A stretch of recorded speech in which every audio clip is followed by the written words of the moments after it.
So yun, magandang umaga mga karels, mga boss, mga idol. Ilang araw din tayong hindi nakakapag-upload dahil sa nasira yung ating cellphone, kaproblema. So yun, dahil ilang araw tayong hindi nakapag-upload ang aking dahil masakit din ang daliri. Ayan, ilang araw na natuklapan tayo ng kupok. Okay, salamat sa Diyos kahit na ngayon masakit ang ating daliri o natuklapan tayo ng kuko ng nakaraang araw, ay lawa ng Diyos naman. Salamat sa Diyos at tayo ay nakapagawa ng isang magandang panghanap buhay. Ito, gumawa tayo ng binder para sa ating schedule frame. Yan, yan ang gawa natin kahit masakit ang ating kuko. Ang nangyari niyan, ito na yung nagawa niyan. Hindi na natin nabidyohan dahil ng gawa lang ng ating cellphone. Side wheel frame, ito ang ating ginawa kahapon para magkaroon tayo ng binder, ano?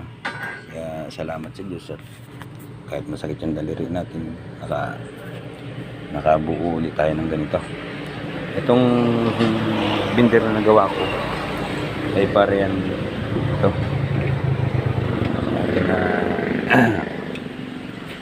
sa ating binder na improvise na binder. Adjustable yan, natin ito nilalagay. Dati itong gawaan ko ng sa frame, mga steel bindi yan. Ginawa na natin sa ngayon na binder naman para sa side wheel. Yun ang resulta, ayos naman. Lang matagal-tagal tayong hindi nakapag-upload mga karels dahil ng sakit ang ating kuko. Mahirap talaga tumarbaho pag mayroon tayong nararamdaman. Excuse. Ayos naman, nakagawa ulit tayo ng binder. Yan ang binder natin sa mga frame. So yun, style yan. Edi 4 tubo na nilagyan lang natin ng parang simple lang yan. At ang nangyari nga niya ay ito. Ang nangyari niya,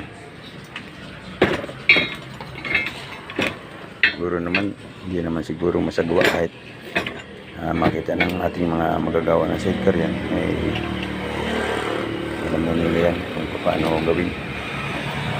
So yun, magandang umaga, salamat sa Diyos at binigyan ulit tayo ng mga araw na tayo ay makagawa kahit ilang araw din tayong masakit ang ating daliri.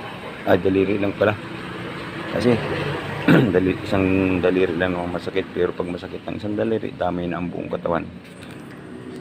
So yun, uli, salamat sa lahat ng mga taong nanonood sa aking walang kakakwenta-kwentang video.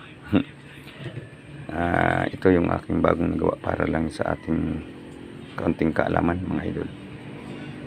So yan, ayos naman. Kabuo na tayo.